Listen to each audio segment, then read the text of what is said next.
정도에 이제 미리 연락이 오거든요. 3주 후에 오실 수 있냐고 이렇게 얘기해서 아마 오늘 가고 한 12월 초쯤에 가면 올해는 끝나지 않을까 생각을 합니다.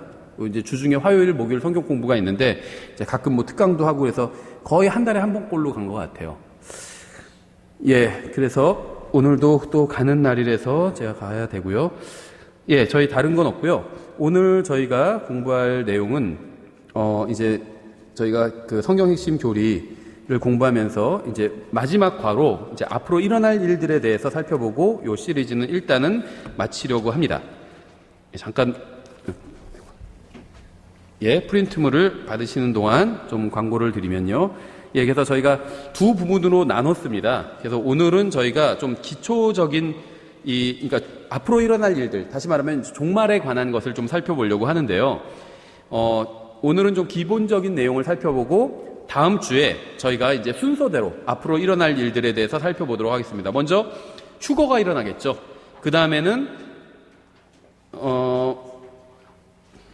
번호가 조금 잘못됐네요.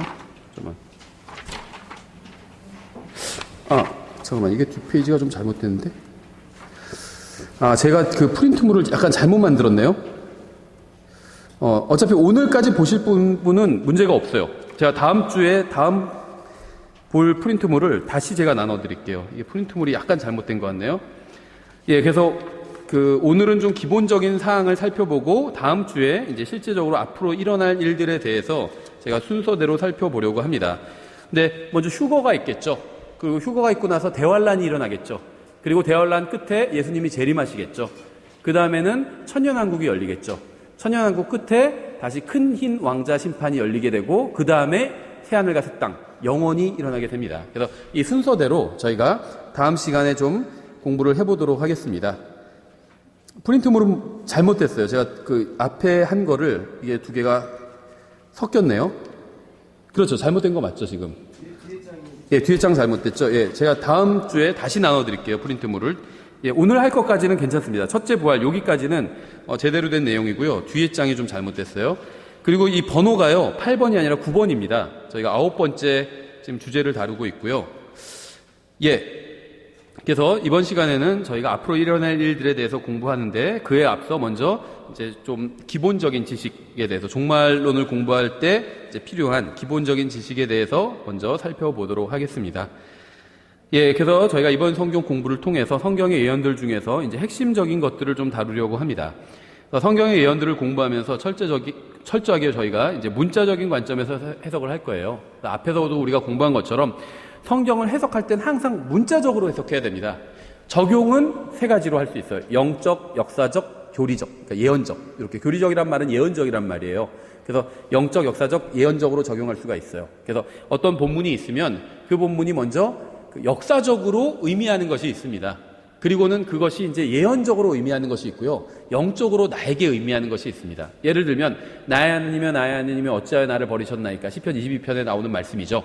이 말씀은요. 다윗이 기록한 말씀이고요. 역사적으로는 다윗이 자기가 고난당할 때 마치 하나님께서 나를 버리시지 않았나 이런 생각이 들어서 그 자기의 심정을 토로한 것이죠. 근데 그게 다는 아니죠. 사실은 그것은 메시아 시편이고 예수님에 관한 예언이에요. 그래서 역사적으로는 다윗에게 적용이 됩니다. 다윗이 자기를 생각하면서 기록한 거예요. 물론 성령님께서 역사하셨지만 그런데 그 말씀이 예언적, 교리적으로는 예수 그리스도에 관한 말씀입니다. 교리적으로 그 말씀은 예수 그리스도를 의미하는 말씀이에요. 그래서 예수님께서 정확히 십자가 위에서 그 말씀을 인용하셨죠. 예수님은 정말 하나님께 버림을 받은 거거든요. 그 십자가 위에서. 우리를 대신해서 버림을 받으신 거잖아요. 그렇죠?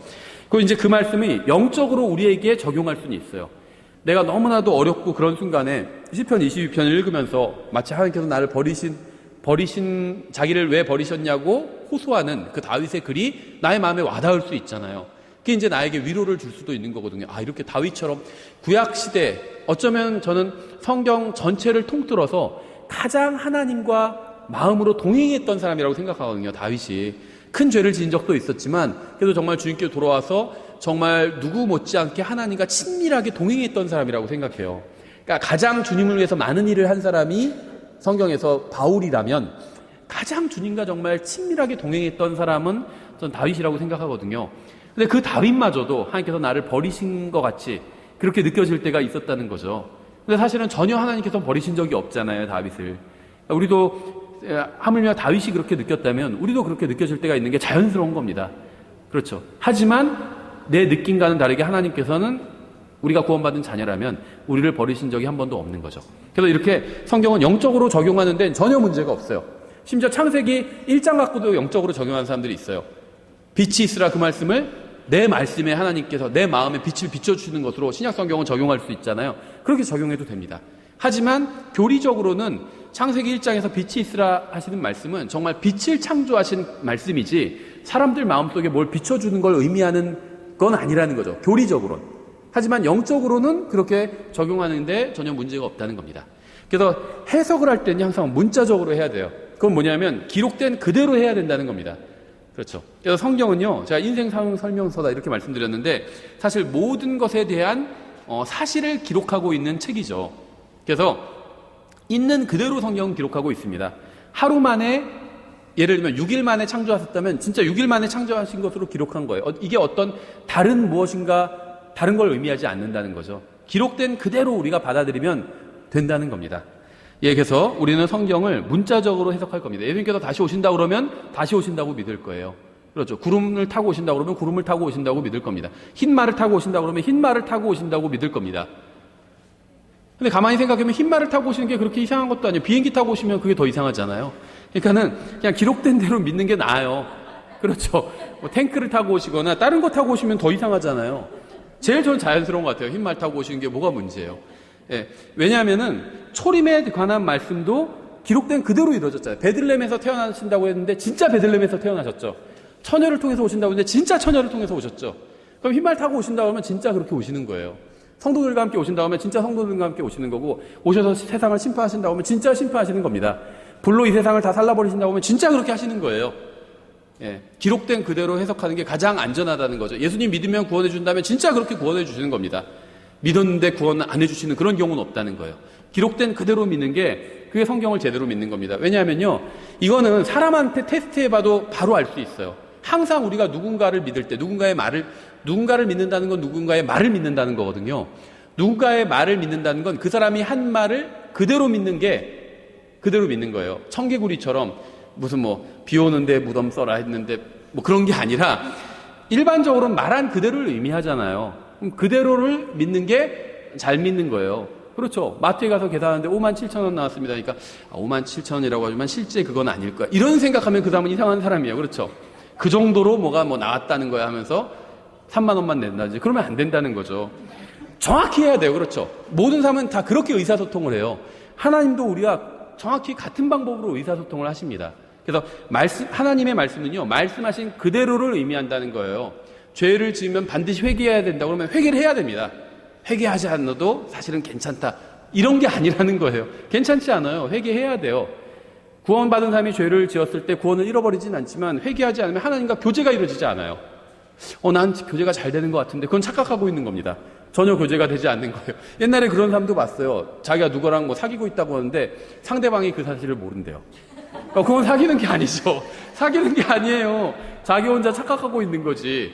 그렇죠. 우리도 착각할 때가 있어요. 하나님과 교제를 전혀 안 하는데 자기는 하나님과 교제한다고 생각해요. 회개하지 않아 놓고는 웃기고 있는 거예요. 한마디로. 교제하지 않는 겁니다. 그건 교제가 안 되는 거예요. 그렇죠. 그래서 하나님과 왜 교제가 안 되나? 그러면 내가 회개하지 않는 죄가 있어서 교제가 안 될 가능성이 굉장히 큽니다. 죄를 회개하고 하나님과 교제를 해보세요. 그럼 이전에 내가 죄를 짓고 또 회개하지 않았으면서 하나님과 교제가 잘 된다고 생각했던 것과는 비교할 수 없을 정도로 진짜 교제가 될 거예요. 그래서 우리는 성경이 기록된 그대로 믿을 것이고 기록된 그대로 해석을 할 겁니다. 1000년간 통치하신다. 그럼 진짜 1000년간 딱 하루도 모자름 없이 1000년간 통치하신다고 믿을 거예요. 그리고 나서는 새하늘과 새 땅이 열린 큰인 왕자 심판석이 있고 새하늘과 새 땅이 열린다고 하면 그대로 믿을 겁니다. 그래서 우리는 성경 기록된 그대로 믿을 거고요. 성경에 나오지 않는 거는 우리는 신경 쓰지 않을 것이고 중요한 주제로 여기지 않을 거예요. 제가 왜 이런 말씀을 드리냐면요. 특히 종말론, 계시록, 종말론 강의라면 주로 계시록이 주무대고 이제 가끔 다니엘이나 이렇게 인용을 하게 되잖아요. 그래서 종말론을 강의하면 주로 계시록을 강의하게 되는데 계시록에 나오지도 않는 걸 얘기를 하시는 분들이 많이 있어요. 헬리콥터, 뭐 컴퓨터, 바코드, 신용카드, 미국, 뭐 소련은 또 없어졌죠. 그러니까 이런 거 얘기하시는 분들이 있는데요. 그거는 종말론과 관련이 없습니다. 전혀 관련이 없어요. 이런 건 성경에 나오지도 않죠. 따라서 성경적인 것도 아닙니다. 우리는 여기서 그러한 비성경적인 추측이 아니라 하나님께서 명백하게 말씀하신 것을 살펴볼 것입니다.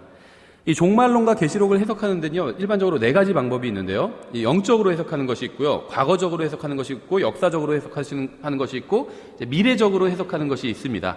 근데 영적으로 해석하는 건 이를테면 이런 거예요. 예수님께서 오셔서 1000년간 통치하신다고 했는데, 예수님께서 영적으로 오셨다, 이렇게 가르치는 거예요. 그래서 지금 사실 예수님께서 교회를 통해서 이 세상을 통치하고 계신 거다. 그래서 사실 이 세상 권력을 막 세상 정부가 갖고 있다고 생각하지만 교회가 갖고 있는 거다. 그래서 교회가 무슨 묶으면 묶이는 거고, 교회가 풀면 풀리는 거다. 그래서 교회가 막 축복을 선포하면 축복받는 거고, 그래서 교회가 중요하고, 뭐 목사의 무슨 그게 영적권이다, 이런 식으로 얘기하시는 분들이 있는데, 이게 영적 해석이에요. 예수님께서 통치하시지 않고 있습니다. 분명히 말씀드리죠. 예수님께서 통치하시면 세상이 이렇게 돌아갈 리가 없어요. 그렇죠? 예수님께서 통치하시는데 막 천년왕국에서 뭐 동성연애 퍼레이드하고 절대 못하거든요. 예수님께서 통치하시면 그런 일은 일어나지 않아요. 그렇죠? 또 과거적으로 해석한다는 건요, 계시록에 나온 사건들을 모두 다 예전에 다 성취가 되었다, 이렇게 해석을 하는 겁니다. 그러니까 계시록에 나온 사건들은 지금 다 일어나지 않았거든요. 근데 이걸 과거에 일어난 것으로 해석하는 것이고요, 역사적으로 해석한다는 건 지금 이제 이뤄가고 있다, 이런 식으로 해석하는 겁니다. 어떤 면에 있어서 영적인 해석과 좀 비슷하죠. 근데 사실은 좀 다르긴 한데, 지금 이 계시록에 있는 사건들이 이루어져 가고 있다, 이런 식으로 해석합니다. 그래서 이 교회 시대를 천년왕국 시대로 이렇게 해석을 해요, 보통. 그래서 교회 시대에 막 복음이 전파되고 있잖아요. 그러니까 천년왕국, 주님의 왕국이 막 확장된다, 이렇게 해석하는데, 한창 교회가 막 성장해 갈 때는 그게 먹혀 들어가는 것 같았는데, 지금은 교회가 전 세계적으로 쪼그라들고 있거든요. 그나마 미국과 한국이 그나마 교회가 조금 유지되고 있고요. 유럽은 싹 다 죽었어요. 천주교도 죽었고 개신교도 죽었어요. 그리고 그 외에 다른 곳들은 별 관심도 없어요. 그나마 교회가 유지되는 게 이제 한국, 미국이고, 조금 믿는 사람들이 늘어나는 곳이 아프리카예요. 의외로. 그 외에는 그 교회가 쪼그라들고 있죠. 그러면은 만약에 이 천년왕국이, 교회 시대가 천년왕국이다 한다면 천년왕국이 줄어들고 있는 게 돼버리는 거죠. 이것도 맞지 않는 해석이죠. 그래서 이 미래적 해석만이 맞는 해석입니다. 이제 계시록에 나온 내용, 특히 4장 이후에 나올 내용들은 아직 일어나지 않은 내용들입니다. 그래서 이제 계시록에 나온 대부분의 내용들은 아직 일어나지 않았고, 이제 아마도 바라기는 멀지 않은 미래에 일어날 것으로 이렇게 기대를 합니다. 그 영적으로 해석을 좀 더 자세히 설명드리면요, 계시록을 영적으로 해석하는 사람들은요, 이미 계시록의 내용이 성취되었다고 믿습니다. 이들은 계시록의 내용을 문자적으로 받아들이지 않고 영적으로 받아들여요. 예수님의 재림도 영적 재림, 지금 오셨다고 이렇게 생각한다든지 그렇게 영적으로 받아들인다는 거죠. 이들은 계시록의 내용을 신약시대 전반에 걸쳐서 교회와 악한 세력의 싸움을 묘사한 것으로 봅니다. 그래서 이들은, 그러니까는 계시록에서 막 하늘에서 싸움이 일어나고 이런 게 나오잖아요.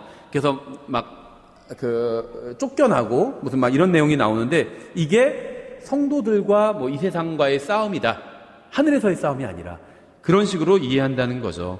그래서 이들은 계시록의 기록 목적이 성도들에게 용기를 주기 위한 것으로 해석합니다. 그러니까 실제 계시록에 기록된 내용들이 다 일어날 건 아니지만 마지막에 하나님께서 최후에 승리하시는 게 나오잖아요. 그러니까 성도들은 그런 위로를 받을 수 있다. 이게 실제 이루어지지 않아도 궁극적으로는 승리하는 거니까, 이런 식으로 승리하게 되니까 위로를 받을 수 있다.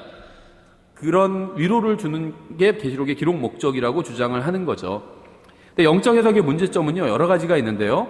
계시록 1장 19절에서 내가 본 것들과 지금 있는 것들과 이후에 있을 것들을 기록할지니, 이렇게 말씀하고 있죠. 그래서 이 계시록 1장 19절에서의 그 시점에서의 계시록의 내용이 미래에 대한 예언임을 밝히고 있습니다.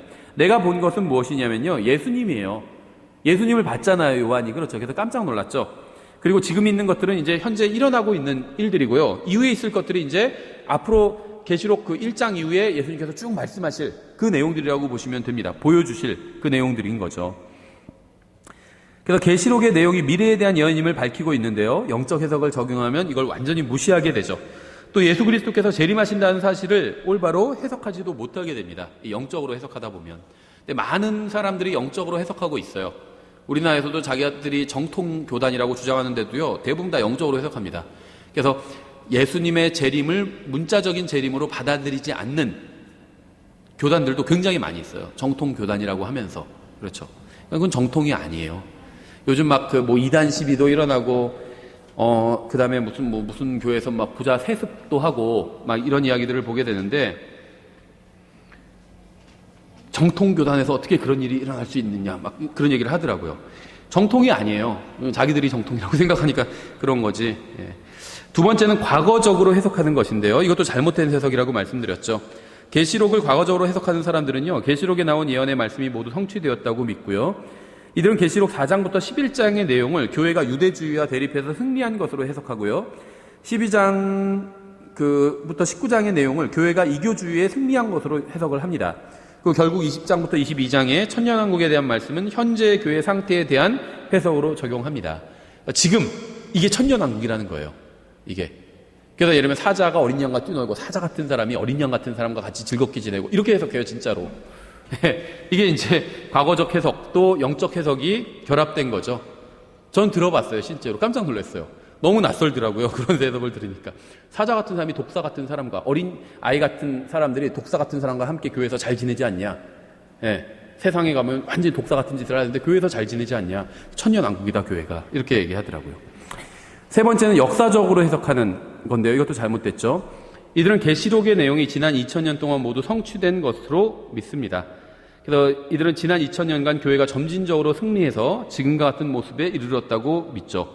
그래서 계시록 4장부터 19장에는 교회가 등장하지 않는데 이들은 이것을 교회에 적용시키는 오류를 범하고 있는 거죠. 그래서 대부분의 종교개혁자들 또 개신교회들이 이 이론을 믿습니다. 종교개혁자들과 개신교회들이. 저희가 이제 나중에 한번 교회사에 대해서도 간단하게 설명을 드리려고 하는데요. 저희는 개신교회가 아닙니다. 그렇다고 해서 개신교회를 무시하는 건 아니에요. 저도 개신교회 출신이에요. 구원받은 지 거의 한 30년이 조금 안 됐는데요. 3년간은 개신교회에 다녔습니다. 장로교회에 다녔어요. 그래서 장로교회를 무시하거나 아니면은 장로교회 다닌 사람들은 다 구원도 받지 못했다거나 이런 얘기를 하는 건 아닙니다. 저는 구원받은 채로 장로교회를 다녔어요. 근데 이제 이 침례교회는요, 저희는 침례교회잖아요. 독립침례교회고, 침례교회는 개신교회가 아닙니다. 한 번도 개신교회라는 건 뭐냐면요, 이제 개혁교회라는 거거든요, 사실은. 로마 카톨릭에 있다가 종교개혁을 통해서 분리해서 나온 교회가 개신교회거든요. 그래서 영어로는, 우리나라 말로는 개신교회라고 하지만 영어로는 이제 프로테스탄트라고 부르죠. 항의하는 자리라는 거죠. 로마 카톨릭의 잘못된 점을 항의하고 나온 사람들이죠. 원래는 개혁주의자들이라고 스스로 불렀죠. 리포머, 로마 카톨릭이라는 종교개혁이라고 하잖아요. 종교를 뜯어고치려고 했어요. 개혁이란 건 뜯어고치는 거거든요. 완전히 뜯어고치는 거예요. 리폼한다고 그러잖아요. 옷을 막 리폼한다. 그래서 막 새로운 옷처럼 만드는 거죠. 재료는 똑같지만. 완전히 뜯어고치는 게 개혁이에요. 개혁을 하려고 그랬는데 실패했어요. 로마 카톨릭이라는 종교가 워낙 뿌리가 깊기 때문에 바벨론 종교의 뿌리를 두고 있죠. 바벨론 종교의 하나의 큰 가지 중에 하나예요. 로마 카톨릭은. 바벨론 자체는 아니지만 바벨론의 큰 가지예요. 그래서 이걸 고치려고 하다 보니까 바벨론의 뿌리를 두고 있기 때문에 이게 고칠 수가 없어요. 그래서 그 사람들이 고칠 수 없다는 걸 깨닫고 분리해서 나온 겁니다. 항의하고 나온 거예요. 그렇게 하면 안 돼! 하고 나왔더니 로마 카톨릭은 계속 우리는 이렇게 할 거야! 이렇게 한 거죠. 그래서 사실은 로마 카톨릭엔 엄청나게 큰일이 일어나긴 했지만 로마 카톨릭 자체는 그대로 남아있게 되고 로마 카톨릭으로부터 나온 이제 개신교회에서 여러 가지 종파들이 또 갈라져 나오게 됐죠. 예, 그래서 근데 이제 침례교회는요, 이 개신교와는 로마 카톨릭이나 개신교와는 사실 관련이 전혀 없습니다. 전혀 관련이 없어요. 예, 이 침례교회는 로마 카톨릭과 처음부터 함께 있었습니다. 그러니까 로마 카톨릭이 교회사를 보면 한 500년 정도 돼야 이제 로마 카톨릭의 모습이 등장하게 되거든요. 처음에는 로마 카톨릭의 이런 지금 같은 모습을 갖고 있지는 않았어요. 그런데 이 수면 아래에 있던 바벨론 종교가 이제 배교한 기독교와 결탁해서 이제 로마 카톨릭이라는 이상한 교회가 이제 탄생을 하게 된 거거든요. 근데 이렇게 로마 카톨릭이 탄생하기 전에 이 침례교회는 있었습니다. 다만 다른 이름으로 불렸어요. 바울파, 보고밀파 이런 식으로 왈덴시안 이런 이름으로 다른 이름으로 불리고 있었습니다. 저희가 나중에 이 교회의 역사에 대해서 공부할 때 좀 더 자세히 다루기로 하고요. 예, 그래서 대부분의 종교 개혁자들과 개신교회 또 로마 카톨릭은 이 역사적 해석을 믿습니다. 로마 카톨릭. 그러니까 이 개신교를 제가 일방적으로 다 욕하는 건 아닌데요. 거기도 훌륭한 분들이 있어요. 개신교에 속한 분들 중에서도 진실하고 훌륭한 분들이 분명히 있습니다. 하나님의 백성이 있어요. 거기에도. 그런데 이 개신교회는 로마 카톨릭으로부터 나왔기 때문에 많은 것을 로마 카톨릭과 공유하고 있습니다. 예배 스타일, 그 다음에는 교리들, 그 다음에 교회의 역사, 이런 것들을 절반 이상은 공유하고 있어요. 그래서 가장 대표적인 게 이 계시록을 바라보는 관점이 상당히 유사하다는 겁니다. 똑같지는 않아요. 어떤 계시록에 나온 어떤 디테일한 것을 해석할 때는 다릅니다. 예를 들면 계시록에 음녀 바벨론이 나오잖아요. 이걸 개신교에서는 로마 카톨릭이라고 합니다. 그러니까 그 부분은 다르죠. 근데 그 부분 외에는 많은 부분이 상당히 유사합니다. 여기서 대부분의 카톨릭 종교 개혁자들, 개신교회는 이 역사적 해석을 믿어요. 그다음에 이제 바른 해석이, 유일하게 바른 해석이 이 미래적인 해석이라고 말씀드렸죠. 그래서 계시록을 미래적으로 해석하는 사람들은요, 이 4장부터 22장까지의 내용을 아직 성취되지 않은 예언으로 보고요, 미래 성취될 것을 보고 가능하면 정말 앞으로 멀지 않은 미래에 이것이 성취되기를 간절히 이제 바라고 있죠. 계시록을 미래에 성취될 것으로 본다면 구약의 많은 예언들과도 일치하게 됩니다. 이사야서 2장, 4장, 34장에 있는 주의 날에 대한 예언과 또 35장에 있는 천년왕국에 대한 예언, 그리고 스가랴에 있는 재림에 관한 내용은 문자적으로 해석할 때에만 그 의미를 찾을 수가 있어요. 문자적으로 해석하지 않으면요, 그냥 영적으로 해석해버리면 사실은 성경이 별 의미가 없습니다. 다 영적으로 해석해보면 그냥 두리뭉실하게 해석할 수 있잖아요. 그러면 성경이 크게 의미 없는 책이 돼버려요. 문자적으로 해석해야 하나하나가 의미를 갖게 된다는 거죠. 근데 이제 문제는 뭐냐면요, 계시록을 미래적으로 해석하는 사람들도 세 부류로 나눌 수 있는데요, 이 후천년주의자, 무천년주의자, 전천년주의자, 이렇게 나뉘게 됩니다. 먼저 후천년주의는요, 이 관점을 믿는 사람들은 교회가 복음을 전해서 궁극적으로는 온 세상이 복음을 받아들이고 기독교화 된다고 믿어요. 그래서 로마서의 이방인의 충만함이라고 나오죠. 이것을 구원받은 사람들로 봅니다. 교회가 구원받은 사람들로, 그러니까 구원받은 사람들의 수가 충만히 채워지면 예수님께서 오신다, 이렇게 해석하는 건데요. 거기선 이방인의 충만함이 무엇인지 구체적으로 얘기하고 있지는 않은데, 문맥을 보면 이방인의 수라고 말하고 있지 않아요. 그냥 이방인의 충만함이라고 말하고 있거든요. 근데 그거는 문맥으로 볼 때 죄라고 보는 게 합당한 것 같아요. 왜냐하면 항상 죄가 충만할 때 하나님께서 오셨거든요. 오셔서 심판을 하세요. 죄가 충만할 때, 예수님의 재림은 심판이잖아요. 이 세상에 죄가 하나님께서 설정해 놓으신 어떤 그 일종의 데드라인이 있거든요. 이 정도까지는 참아주시지만 이 정도는 못 참아 하시는 그게 있어요. 거기까지 딱 이르면은 하나님께서 재림하신다는 겁니다. 저희도 그럴 때가 있죠. 아이들 키우다 보면 말을 안 들을 때가 있어요. 근데 조금 안 들었다고 해서 바로 때리고 이렇게 하지는 않아요. 일단은 참아줘요. 다시 얘기를 해. 그렇게 하지 말고 저렇게 해. 근데 또 말을 안 들어요. 계속 안 하면서 막 나중에 안 때리니까 막 애가 막 더 신나가지고 막 그래요. 그럼 이제는 맞을 때가 된 거예요. 그렇죠. 그러니까 내가 계속 참을 수는 없다는 거죠. 부모가. 말로 하지만은 말로 해서 계속 안 들으면 그 다음에는 이제 실제로 너 그렇게 하면 혼난다고 그랬지. 근데 말로만 그렇게 협박할 수는 없어요. 몇 번 경고를 했는데도 안 들으면 진짜 이제 매를 데리고 가서 신나게 맞는 거죠. 정말. 예. 마찬가지로 하나님께서도 참으시려고 하시는 그 한계선이 있어요. 근데 그게 이제 가득 차면, 충만하게 차면, 이방인의 충만함이 차면 더 이상 참으실 수가 없는 겁니다. 그러면 재림하셔서 매를 드시는 거예요. 심판하시는 거죠. 예, 그래서 이 후천년주의는요, 일단 미래적으로 성경을 해석한다는 입장에 있어서는 바른 입장이지만 이 구체적인 내용이 좀 잘못된 내용입니다. 온 세상이 다 복음화되면, 기독교화되면 그럼 예수님께서 재림하실 것이다. 그래서 예수님께서 재림하셔서 그 결과 그리스도의 왕국이 서게 될 것이다, 이렇게 주장합니다. 그래서 이걸 믿는 사람들도 나름대로는 열심히 복음을 전해요. 빨리 복음을 전해서 더 세상이 복음화되면 그러면 주님의 왕국이 임하게 되니까. 그런데요, 절대 그렇지 않다는 거죠. 인간의 노력으로 복음이 전파되고 온 세상이 기독교화되면 예수 그리스도께서 오셔서 통치하신다고 믿는 것인데 전혀 성경적인 것이 아닙니다. 이 후천년주의자들이 문자적인 천년왕국을 믿기는 하지만 그들의 관점은 비성경적이에요. 성경은 예수 그리스도께서 재림하실 때 이 세상이 기독교화되는 것이 아니라 오히려 반기독교화된다고 말씀하고 있습니다. 예수님께서 초림하실 때도요, 가장 영적으로 어두운 시기에 초림하셨어요. 재림하실 때도 마찬가지일 겁니다. 심판하실 때는 특히 가장 어두운 때 심판하세요. 노아 홍수 때 한번 생각해 보세요. 영적으로는 가장 어두운 때였죠. 그때 하나님께서 물로 심판을 하셨잖아요. 마찬가지예요. 재림하실 때 가장 영적으로 어두워질 겁니다. 그래서요, 전 이런 얘기를 드리고 싶어요. 잘 이해하셔야 돼요. 예를 들면 이제 가장 대표적으로 지금 이 세상에서 여러 가지로 비성경적인 일들이 일어나고 있죠. 근데 그 중에 가장 대표적인 것 중에 하나가 바로 이 동성연애일 거라고 생각을 해요. 우리나라는 지금 동성연애 갖고 이슈가 되는데 유럽은 이미 그게 다 지나갔죠. 동성연애 갖고 거기에 대해서 뭐라고 하면 거기는 그 사람 이상한 사람 취급을 당해요. 그렇죠. 이제는 더 나아가서 이제 그 동성연애 이상의 것을 이야기하고 있어요. 그러니까 예를 들면 근친혼이나 동물과의 관계나 이런 거에 대해서 법적인 논의를 하고 있어요. 그래서 왜 그 유럽에서 가장 성적으로 많이 타락한 그 3대장이라고 그러더라고요. 독일, 네덜란드, 스위스. 이 스위스, 저도 자세히 모르겠는데 누가 그냥 쓴 거라서 그게 사실인지 확인은 못 해봤지만 스위스 같은 데서도 근친혼 지금 다 허락하고 있어요. 그래서 근친혼이 어디까지냐면 부모 자식 간에까지 허락하고 있다는 거예요. 그러니까 이 동성연애는 이거는 아무것도 아니에요. 거기에 비하면. 그러니까 더 막 나갔죠. 그러니까는 무슨 얘기를 하려다가 또 이렇게 얘기가 왔죠?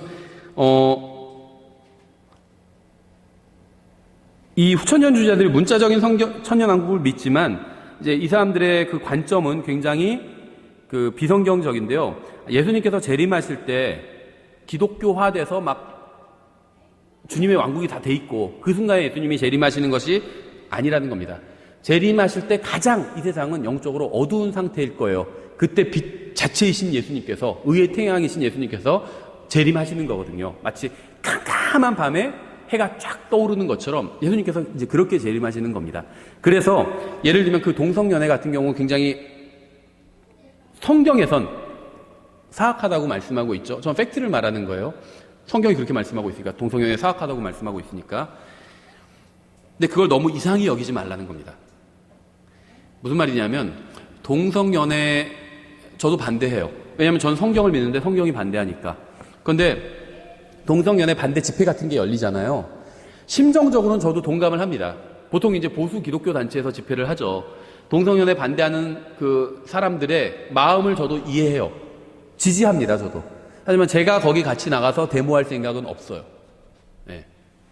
왜냐하면요, 이상한 일이 아니에요. 저는 더 그런 방향으로 갈 거라고 생각합니다. 이게 일단 사회적으로도요, 지금 그런 방향으로 계속 가고 있어요. 동성연애자들이 더 기득권자가 앞으로 돼갈 거고요. 그런 방향으로 갈 겁니다. 분명히 사회는. 그래서 이상하게 여기지 말라는 거예요. 또 거기에 너무 정신을 빼앗기지도 말라는 겁니다. 무슨 말이냐면요, 잘 한번 생각해 보세요. 동성연애는 사악한 죄죠. 성경에 의하면. 근데 교만은 어떨까요? 교만. 사악한 죄죠. 어떤 게 더 나쁜 죄일까요? 잘 모르는데 성경에서 뭐가 더 나쁜 죄다 이런 얘기는 없는데 그냥 우리가 한번 추측을 해보자고요. 마귀가 무슨 죄를 지었죠? 교만이에요. 그렇죠. 교만으로 인해서 모든 죄가 시작됐죠. 그래서 아담까지 그 죄가 이 세상에, 인간 세상에 들어오게 됐잖아요. 마귀 때문에. 그렇죠. 동성연애보다도요, 이 교만이 훨씬 더 본질적인 죄예요. 근데 그리스도인들이 그럼 이왕 데모하려면 동성연애 반대한다 이런 것만 하지 말고 교만을 반대한다 이런 것도 데모해야 돼요. 그런 거 안 하잖아요. 해도 이상하죠. 그래서 전 동성연애 괜찮다는 얘기가 아니에요. 잘못됐습니다. 교만도 잘못된 것이고. 근데 우리가 그런 특정한 죄를 막 어디 가서 반대할 이유는 없다는 거예요. 네, 나중에 이제 교회와 경배, 목사 이런 거에 대해서 이제 설교할 때 하려고 했던 얘기인데요. 저는 이렇게 생각을 합니다. 이 세상은 큰 바다예요. 죄의 바다죠. 죄의 바다예요. 근데 교회는요, 그 위에 떠 있는 배입니다. 배예요. 건너편 예수님 재림까지 향해서 가야 되는 배예요. 그래서 저희가 그 밖에도 붙여놨죠. 세상에 있지만 속하지는 않는다.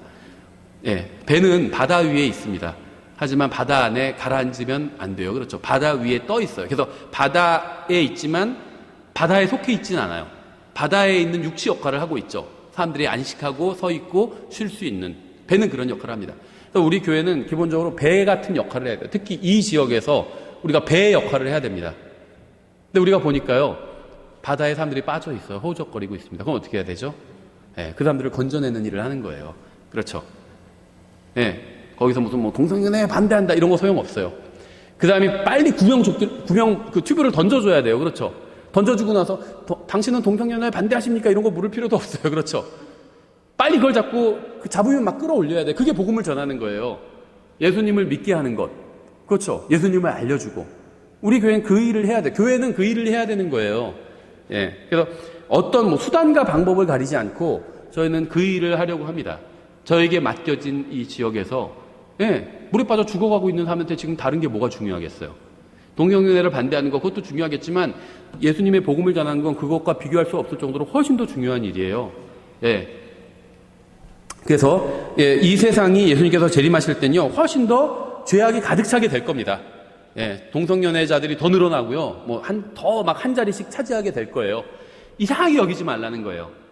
오히려 예수님의 재림이 더 가까워질 수 있겠구나 이렇게 생각할 수 있는 거죠. 예, 이상하게 여길 일이 아니라는 겁니다. 예, 그래서 예수님께서 재림하시기 직전에 이 세상은 기독교화 되는 것이 아니라 반기독교화 될 겁니다. 반기독교화 될 거예요. 예, 그래서 예수님께서 재림하시기 전에 세상은 점점 좋아지냐. 그러니까 세상이 점점 살기 좋아진다. 이렇게 믿는 게 이제 후천년주의인데요. 이 관점은요, 그러니까 복음이 전파되면서 세상이 더 살기 좋은 곳으로 변한다. 이렇게 가르치는 게 후천년주의인데요. 이것이 1차 대전, 2차 대전 이후에 완전히 사라지게 됩니다. 그러니까 지금은 후천년주의자들은 싹 다 들어가 버렸어요. 세상이 좋아진다고 가르쳤는데 1차 대전, 2차 대전 이후에 완전히 세상이 더 안 좋아졌잖아요. 예, 그래서 이런 그 주장은 사라져 버렸고요. 그 다음에 이제 무천년주의가 있는데요. 이 무천년주의를 믿는 사람들은요, 문자적인 천년왕국이 존재하지 않을 것이라고 믿습니다. 그러니까 후천년주의는 뭐냐면 이 천년왕국과 재림을 기준으로 하는 말이에요. 무슨 천년주의 이게? 후천년주의는 천년왕국 뒤에 예수님이 오신다. 이게 후천년주의고요. 이 천년왕국을 우리가 만들어야 된다. 어떻게? 복음을 전해서. 기독교화되면은 세상이 좋아질 것이다. 이렇게 가르친다는 거죠. 근데 기독교화돼서 좋아지지 않습니다. 우리나라도요, 과거에 처음에 국회의원 중에 상당수가 기독교인이었어요. 그런데 부정부패 많고요. 적지 않아요. 그렇죠. 기독교화돼서 좋아지는 게 아니라 성경적으로 돼야 되고 예수님이 통치하셔야 좋아지는 거예요. 예, 아무리 우리나라 지금 국민들 다 기독교화되면 된다고 해서 범죄 없어지지 않아요. 그대로일 겁니다. 더 많아질 수도 있고요. 의미가 없어요. 기독교화 된다는 거는. 성경적이 돼야 돼요. 그리고 예수님이 통치하셔야 됩니다. 그래야지 좋아질 수 있는 거죠. 예, 그래서 후천년주의는 사람들이 열심히 복음 전하고 아주 열심히 살면은 세상이 좋아지고 그래서 천년왕국이 되고 자연스럽게. 그럼 예수님께서 그 천년왕국 끝에 재림하실 것이다. 그래서 영원히 열릴 것이다. 이렇게 믿는 게 후천년주의고요. 무천년주의는 아예 그런 게 없다. 천년왕국이 없다. 그래서 무천년 할 때 말하는 게 이게 천년왕국 말하는 겁니다. 그래서 천년왕국이 존재하지 않을 거다. 그리고 교회가 구약 성경에 기록된 이스라엘에 약속된 모든 문자적인 축복을 다 받을 것이다. 이렇게 믿습니다. 왜냐면요, 이 천년왕국은 이스라엘과 관련이 있어요. 천년왕국을 짧게 두 글자로 주면 천국이거든요. 그러니까 이 천국이란 말이 킹덤 오브 헤븐입니다. 영어로는. 그걸 천국이라고 과거 성경에는 번역을 했어요. 물론 우리가 죽어서 가는 것도 천국이다 이렇게 얘기를 하지만 이제 교리적으로는 그렇다는 거예요. 그러다 보니까는 이 킹덤 오브 헤븐, 하늘의 왕국인데요. 이 하늘의 왕국이 이 천년왕국이 되는 겁니다.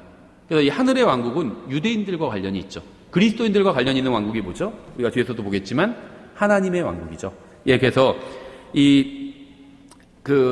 유대인들과 관련된 하늘 왕국을 교회와 관련을 시키려면 어떻게 해야 되죠? 교회가 이스라엘을 계승했다. 이렇게 가르쳐야 되죠. 교회는 이스라엘을 계승하지 않았습니다. 서로 성질이 완전히 다른 민족이에요. 다른 족속입니다. 이스라엘은 이스라엘대로 있고 교회는 교회대로 있는 거예요. 이게 교회가 이스라엘을 승계한 게 절대 아니라는 거죠. 예, 그래서 이러한 그 무천년주의 사상은요, 이게 어거스틴까지 거슬러 올라갑니다. 그래서 이 무천년주의를 믿는 사람들은요, 성경을 문자적이 아니라 영적으로 해석하는 사람들이죠. 또 이제 바른 관점이 전천년주의죠. 전천년주의자들은요, 예수 그리스도께서 재림하셔서 의로운 왕국을 세우실 것을 믿습니다. 그래서 전 인류가 1000년 동안 그리스도의 통치를 받게 될 것이라고 믿습니다. 성경이 말씀하시는 것을 문자 그대로, 기록된 그대로 해석한다면 전천년주의가 성경적인 것임을 알 수 있습니다. 항상 이 문자 그대로 해석하는 게 바른 해석이에요. 엄마가 지금 나갔다가 일 보고 2시까지 들어올 테니까 그때까지 너 숙제 다 하고 청소도 네 방 청소 다 해놓고 있어. 그럼 정말 2시까지 온다는 거죠. 그렇게 믿고 준비를 해놓는 아이가 잘 하는 거죠. 우리도 똑같아요. 항상 하나님을 믿는다는 건 하나님의 말씀을 믿는다는 겁니다. 하나님 말씀 믿지도 않으면서 하나님을 믿을 수는 없어요. 자기 마음, 하나님의 말씀을 기록된 그대로 믿지 않고 자기 마음대로 믿는 건요, 그거는 믿음이 아니에요. 그렇죠? 계시록의 내용이 문자 그대로 기록된 그 사실이라면 모든 인간이 가지고 있는 문제는 계시록 22장이 다 성취되면 모두 해결될 수 있어요. 예. 그래서 여기에 우리가 정말 하나님께 경배 드리는 삶을 살아야 되고 하나님의 말씀대로 사는 삶을 살아야 되고 아무것도 염려하지 말고 살아야 되고 또 복음을 전하면서 살아야 될 이유가 있는 거예요. 다 문제가 있죠. 여러분 다 문제가 있고 저희도 문제가 있고 문제 없는 집은 없습니다. 그렇죠?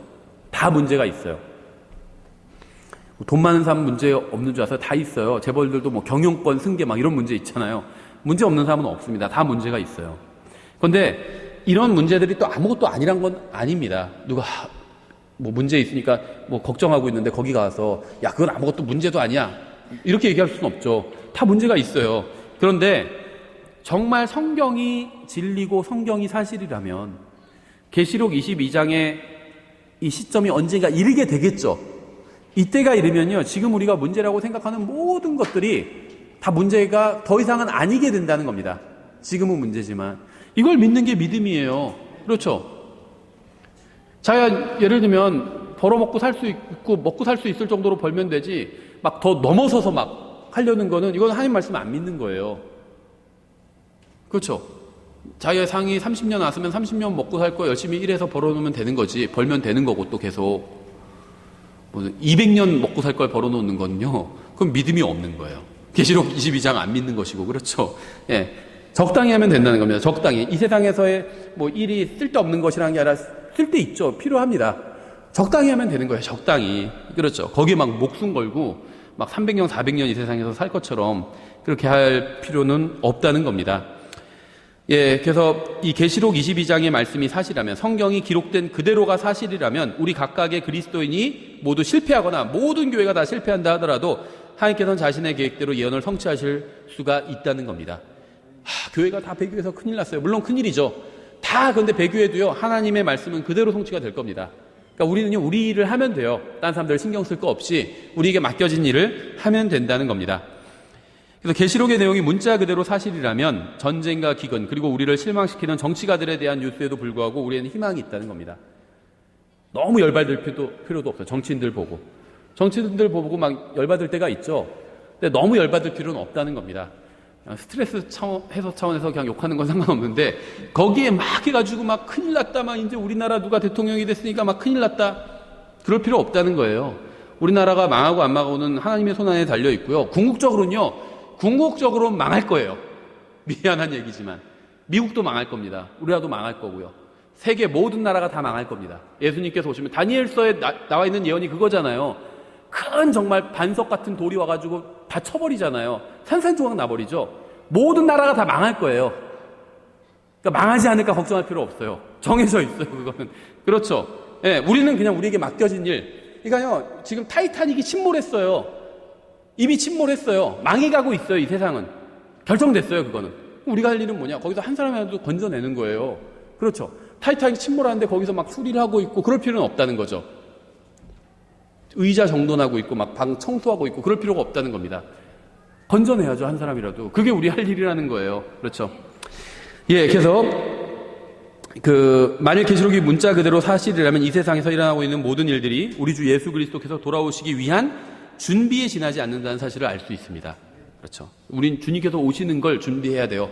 다른 사람도 우리가 도와줘야 되고, 모르잖아요, 어떻게 준비하는지도. 얼마나 불쌍해요. 우리가 도와주는 거예요, 알려주고. 예, 기본적인 사항들을 몇 가지 살펴보겠습니다. 성경에 보면요, 이 5가지 복음이 나오는데요. 이걸 혼동하기 때문에 계시록을 잘못 해석하고 있는 겁니다. 5가지 복음이 나오는데 궁극적으로 이제 이걸 2가지로 구분할 수가 있습니다. 먼저 왕국 복음이 나와요. The Gospel of the Kingdom of Heaven이라고 되어 있는데요. 왕국 복음입니다.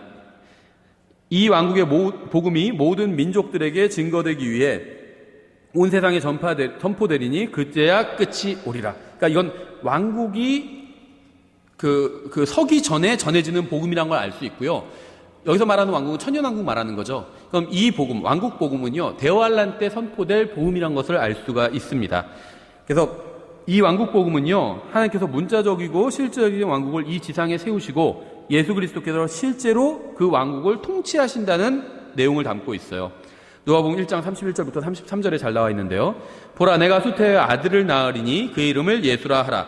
그가 크게 되고 가장 높으신 이의 아들이라 일컬음을 받을 것이요, 주 하나님께서 그의 조상 다윗의 왕자를 그에게 주시리니 그가 영원토록 야곱의 집을 통치할 것이요, 그의 왕국이 무궁하리라. 이렇게 말씀하고 있죠. 예, 이거는 은혜의 복음이 아니라 왕국 복음입니다. 통치에 관한 왕국 복음이죠.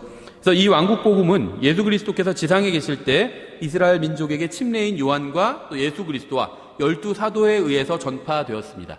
그래서 복음서를 보시면요, 우리가 지금 전하는, 이 사람들도 복음서에서도 복음을 전하긴 하는데, 사람들이 주로 예수님이랑 제자들이랑 침례인 요한이 복음을 선포하는데, 우리가 전하는 복음과 비슷한 점도 있고 좀 다른 점도 있고 그런 복음을 전하고 있죠. 그 이유가 뭐냐면요, 이 복음서에 나오는 복음이 다 그런 건 아닌데, 복음서에 나오는 복음이 대부분은 왕국 복음이기 때문이에요.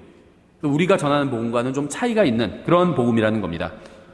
그러니까 복음이라고 해서 다 똑같은 복음은 아니라는 거죠. 집이라고 다 똑같은 집이 아니잖아요. 그렇죠? 차라고 다 똑같은 차가 아니잖아요. 좋은 차, 안 좋은 차, 뭐 비싼 차, 무슨 차, 외제차, 다 차가 있잖아요. 집도 그렇고. 종류가 있어요. 복음이라고 다 똑같은 복음이 아니라는 거죠. 종류가 다르다는 겁니다. 그렇죠? 마태복음 3장 1절부터 2절에 그때 침례자 요한이 와서 유대의 광야에서 선포하여 이르되 너희는 회개하라, 하늘의 왕국이 가까이 왔느니라 하였으니, 하늘의 왕국이라고 말하고 있죠. 하늘로부터 내려오는 왕국입니다. 하나님의 왕국은 영적인 왕국이라고 말씀드렸죠. 왜냐하면 하나님은 영이시기 때문에. 근데 하늘은 영적인 곳이 아니에요. 물리적인 공간입니다. 물리적인 왕국이에요. 하늘의 왕국은. 마태복음 4장 17절, 이때부터 예수님께서 비로소 선포하여 이르시되 회개하라, 하늘의 왕국이 가까이 왔느니라 하시더라.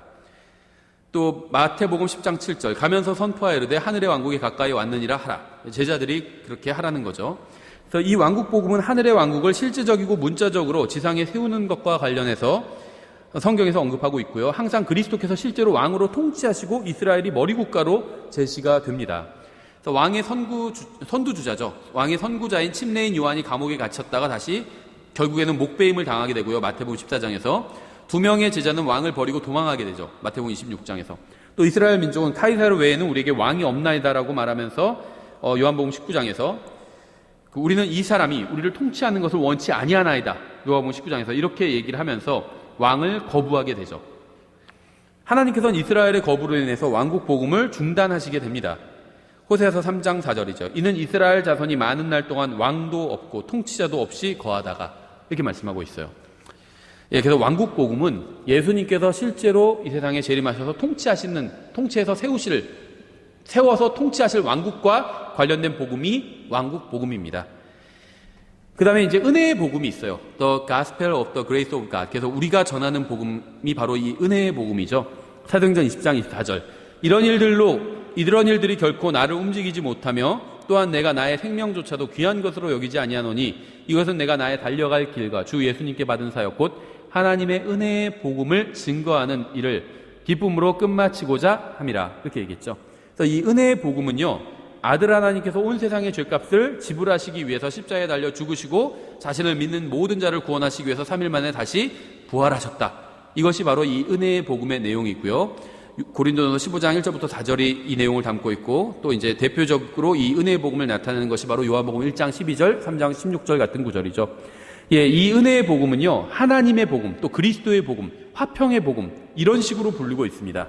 다양한 이름으로 불리죠. 이 복음은 항상 눈에 보이지 않는 하나님의 왕국과 관련이 있어요. 눈에 보이지 않는 하나님의 왕국. 하나님의 왕국은 예수 그리스도의 죽음과 묻힘과 부활을 믿음으로 들어갈 수 있는 왕국이죠. 하나님의 왕국에 대한 모든 말씀들은 이 셋째 하늘에서 나중에 문자적으로 성취가 되게 됩니다. 그래서 나중에는 하나님의 왕국과 하늘 왕국이 하나로 합쳐지게 되는데요. 지금은 분리되어 있어요. 그래서 지금은 하나님의 왕국이 이 세상에 임해 있습니다. 왜냐하면 하나님의 왕국은 믿는 사람들의 안에 있기 때문에. 믿는 사람들이 이 세상에 있잖아요. 하나님의 왕국이 이 세상에 있는 거예요. 그런데 하늘 왕국은 실제적인 예수님께서 통치하시는 왕국이죠. 하늘 왕국은 이 세상에 없습니다. 어디 있냐면 셋째 하늘에 있어요. 예수님께서 셋째 하늘 왕자에 앉아 계시잖아요. 아버지의 오른편에 앉아 계시죠. 거기에 앉아 계시죠. 그래서 거기에 이 하늘 왕국이 있습니다. 그렇죠. 근데 나중에 예수님께서 재림하시면 예루살렘에서 다윗의 왕자에 앉아서 통치하시게 되잖아요. 하늘 왕국이 지상에 임하게 되는 것입니다. 예, 그 다음에 이제 영광스러운 복음이 있어요. 근데 이 영광스러운 복음은 제가 복음이 5가지 종류가 있다고 했지만 크게는 2종류라고 말씀을 드렸죠. 이 영광스러운 복음은요, 은혜의 복음과 관련이 있습니다. 고린도후서 4장 4절이죠. 그들 속에서 이 세상의 신이 믿지 않는 자들의 마음을 가려 그리스도의 영광스러운 복음의 빛이 그들에게 비치지 못하게 하였으니 그리스도는 하나님의 형상이시니라. 이렇게 말씀하고 있죠. 이 영광스러운 복음은요, 하나님의 은혜의 복음 중 주 예수 그리스도의 영광스러운 부활로 인해서 그분을 믿는 사람들을 주님의 영광스러운 몸과 같은 몸으로 변화시켜 주신다는 것을 담고 있는 복음입니다. 그러니까 은혜 복음과 관련이 있죠. 은혜의 복음을 받아들인 사람은 영광스러운 복음에 의해서 예수님과 같은 부활의 몸을 입게 된다는 거예요. 예, 그래서 이 은혜의 복음과 관련 있는 복음이란 것을 알 수가 있어요. 은혜의 복음의 결과라는 걸 알 수 있죠. 영광스러운 복음은. 예, 그래서 이 영광스러운 복음은요, 은혜의 복음을 믿고 주님을 기다리는 사람들에게 복과 상급을 약속하시는 기쁜 소식, 복음인 거죠. 그 다음에 영원한 복음이 있어요. 근데 이 영원한 복음은요, 왕국 복음과 관련이 있습니다. 계시록 14장 6절부터 7절에 또 내가 보니 다른 천사가 하늘 한가운데로 날아가는 가운데 그가 땅에 거하는 자들 곧 모든 민족과 족속과 언어와 백성에게 선포할 영존하는 복음을 가졌더라. 영존하는 복음이죠. 그가 큰 음성으로 이르되 하나님을 두려워하고 그분께 영광을 돌리라. 이는 하나님의 심판의 시간이 이르렀음이니 하늘과 땅과 바다와 물들의 근원들을 만드신 분께 경배하라 하더라. 그래서 왕국 복음이 대환란 때 전해지게 되죠. 환란 증인들에 의해서. 영원한 복음, 영존하는 복음은요, 예수님의 재림 직전에 천사들에 의해서 전해지게 됩니다. 그래서 이 두 복음, 왕국 복음과 왕국 복음 물론 예수님께서 지상에 계실 때도 선포하셨지만 대환란 때 다시 선포가 되겠죠. 그리고 영원한 복음은, 영존하는 복음은 천사들이 예수님의 재림 직전에 선포를 하게 됩니다. 그래서 영원한 복음은 마지막 심판이 가까이 왔다는 내용을 담고 있는 복음입니다. 영원한 복음은 천사에 의해서 선포되는데 예수 그리스도의 재림 바로 직전에 선포가 되고요. 영원한 복음은 왕국 복음을 믿는 사람들에게 축복과 상급을 약속하시는 기쁜 소식이에요. 그래서 복음입니다. 그렇죠? 예, 그래서 이 네 복음을 요약하면 이렇습니다. 표로 정리해놨죠. 왕국 복음은 왕이신 그리스도, 이스라엘과 관련이 있고 지상에 세워지는 왕국과 관련이 있고요. 눈에 보이게 왕국이 세워집니다. 또 영원한 복음으로 이 상급이 약속되어 있고요. 은혜의 복음은요, 구원자이신 그리스도를 전파하고요. 또 교회와 관련이 있고요. 하늘에 세워져 있고요. 또 눈에 보이지 않아요. 그리고 영광스러운 복음. 그러니까 은혜의 복음을 받아들인 사람은 이제 예수 그리스도와 같은 그런 부활의 몸을 입게 된다는 이 영광스러운 복음을 또 담고 있습니다. 그 다음에 이제 마지막 5번째가 있는데 이건 사실은 복음은 아니에요. 왜냐하면 다른 복음이란 거죠. 갈라디아서 1장 6절부터 7절이죠. 그리스도의 은혜 안으로 너희를 부르신 분을 너희가 이렇게 속기 떠나 다른 복음으로 옮겨가는 것을 내가 이상히 여기노라. 이 다른 복음은 또 다른 참 복음이 아니요 다만 너희를 어지럽히는 어떤 자들이 있어 그리스도의 복음을 왜곡시키려 하는 것뿐이라. 그러니까 다른 복음은요, 예수님의 복음을 왜곡시킨 것입니다. 이게 다른 복음이에요. 고린도후서 11장 4절에도 나와 있죠. 이는 만일 누가 가서 우리가 선포하지 아니한 다른 예수를 선포하거나, 그러니까 예를 들면 뭐 그 도마 복음 이런 거 있죠. 거기 보면은 예수님께서 인도에 가서 무슨 헬이라는 사람한테 뭐 마술을 배워가지고 와가지고 이스라엘 다시 와가지고 막 마술 부린 거라고 하거든요. 물을 걸어가고 막 죽은 자 살리는 것 같이 마술 부리고 그랬다는 거예요. 거기서 말하는 예수는 그런 예수가 있었을 수도 있겠죠. 그런데 다른 예수예요. 예수님이 아니에요. 그건. 그렇죠. 다른 예수를 선포하거나 혹은 너희가 받지 아니한 다른 영이나 너희가 받아들이지 아니한 다른 복음을 받게 할 때에는 너희가 잘도 용납하기 때문이라. 참 근데 이게 두려운 말씀이에요. 고린도 교회에 보낸 편지잖아요. 이미 참된 복음을 받아들이고 구원받은 사람들로 이루어진 교회죠. 비록 실행은 잘 못하고 있었지만 어쨌든 교회는 교회예요. 근데 이 교회 성도들이요, 다른 예수님을 받아들이고요, 다른 영을 받아들이고 다른 복음을 잘도 용납하고 있대요. 예. 이상한 설교자 데리고 와서 이상한 설교 시키고요, 복음도 아닌 이상한 걸 하고 이상한 영에 관한 이야기를 하는데 잘도 받아들이고 있는 거예요. 그래서 성경에 의하면 다른 복음이 있습니다. 다른 복음은 흔히 2가지 모습으로 나타나는데요. 첫째는 복음을 변질시킨 거예요. 둘째는 복음을 적용시키는 시대를 잘못 적용하고 있는 겁니다. 예를 들면요, 십계명을 지키고 산상수훈을 지키면 새로운 출생을 하게 되고 하늘에 집을 얻게 된다고 가르치는 겁니다. 이건 다른 복음이죠. 주로 안식교를 비롯한 이 안식교 계열의 이단들, 하나님의 교회, 뭐 6월절 지킨다고 하고요. 그다음에 메시아닉 주, 이것도 안식교 계열의 이단이에요. 그래서 이런 것들, 구약 성경에 나온 어떤 말씀을 지켜야 구원을 받거나 아니면 구원을 유지할 수 있다. 이렇게 가르치는 이단 교리고요. 이건 다른 복음이에요, 이게. 또 둘째는요, 복음을 적용시키는 시대를 잘못 적용하는 거죠. 첫째는 복음을 변질시킨 것이고, 둘째는 시대를 잘못 적용하는 거죠. 예수 그리스도를 믿으면 지상에서 번성하고 모든 일이 잘 될 것이라고 가르치는 것. 이게 다른 복음 가르치는 거죠. 그러니까 두 가지 양상인데 한 가지 양상은 구약 성경을 가르치면서 이대로 해야 구원을 받거나 적어도 구원을 유지할 수 있다. 이렇게 가르치는 거예요. 그러니까 구원을 처음에는 은혜로 받지만 유지하는 것은 구약의 율법을 잘 지켜야 된다. 아니면 유월절을 지켜야 된다. 이렇게 가르치는 것이 다른 복음을 가르치는 거죠. 또 다른 거는 전혀 성경에 없는 내용을 가르치는 것이 다른 내용을 가르치는 거죠. 예수님 믿으면 번성하고 자식도 잘 되고 다 잘 될 거다. 이렇게 가르치는 것. 심지어는 옛날에 인터넷에서 굉장히 사람들이 희화된 그런 것들이 있는데요. 어떤 교회에서 예수님 믿고 나서 무슨 단물이란 걸 마셨더니 이빨이 나았어요. 이런 게 있어요. 병이 나았어요. 이빨이 금리가 됐어요. 그러고 그런 게 있거든요. 그런 게 다른 복음이에요. 예수님을 믿는 것과 썩은 이빨이 나는 것은 이건 별개의 일이거든요. 전혀 관련이 없습니다. 그렇죠. 여호와의 증인들은요, 성경을 이용해서 자신들의 주장을 입증합니다. 하지만 대부분의 경우 앞에서 든 예와 같이 한 복음의 내용을 다른 복음의 내용과 결부시켜서 전하는 것이거나 환란 시대의 내용을 교회에 적용시키는 것이 대부분이에요. 여호와의 증인들이 전하는 내용은요, 이 왕국 복음이에요. 그래서 그 사람들이 모이는 곳을 왕국 회관이라고 부르잖아요. 그래서 대환란 때 전해야 될 내용을 지금 그 사람들이 전하고 있는 겁니다. 그렇죠. 그래서 잘못된 내용을 물론 이제 정확히 왕국 복음을 전하는 것도 아니에요. 어떤 구약에서 말하는 행위 구원을 가르치고 있는 것이고요. 어쨌든 성경을 변질시켜서 잘못된 것을 전하고 있는 거죠. 모든 시대에 있어서 구원은 하나님의 말씀을 믿는 자들에 대한 하나님의 선물입니다. 구원은요, 하나님의 말씀을 믿는 자들에 대한 보상이 아니라 선물이에요. 선물. 우리는 진리의 말씀을 바르게 나누어야 됩니다. 왜냐하면 성경은 현대인만을 위해서 주신 것이 아니기 때문입니다. 성경은 교회 시대와 그 이전 시대 그리고 교회 이후 시대를 사는 모든 사람을 위해서 기록된 말씀입니다. 저희가 시간이 많이 가서요, 이 첫째 부활은 다음 주에 계속해서 설명하면서 이제 바로 이 첫째 부활이요, 교회 휴거와 관련이 있거든요. 그래서 휴거를 이루는 것이 이제 다른 말로 하면 첫째 부활인데, 이 첫째 부활은 세 가지로 이루어져 있어요. 그러니까 이 첫째 부활의 안에 교회 휴거가 들어가 있습니다. 첫째 부활에는 구약 성도의 휴거, 들림받아 올라간 거, 신약 성도의 휴거, 환란 성도의 휴거가 다 포함되어 있어요. 근데 이게 어떻게 성경적으로 가능한지를 다음 시간에 제가 좀 더 자세히 설명을 드리겠습니다. 그래서 다음 시간에 이제 앞으로 일어날 일에 대해서 아주 간략하게 살펴보겠습니다. 휴거, 대환란, 그 다음에 예수님의 재림, 그 다음에 천년왕국, 그 다음에 큰인왕자 심판, 그 다음에 새하늘과 새 땅 영원. 이것에 대해서 좀 자세히 간략하게 설명해 드리도록 하겠습니다. 기도하고 저희 찬양하고 마치겠습니다. 기도하겠습니다.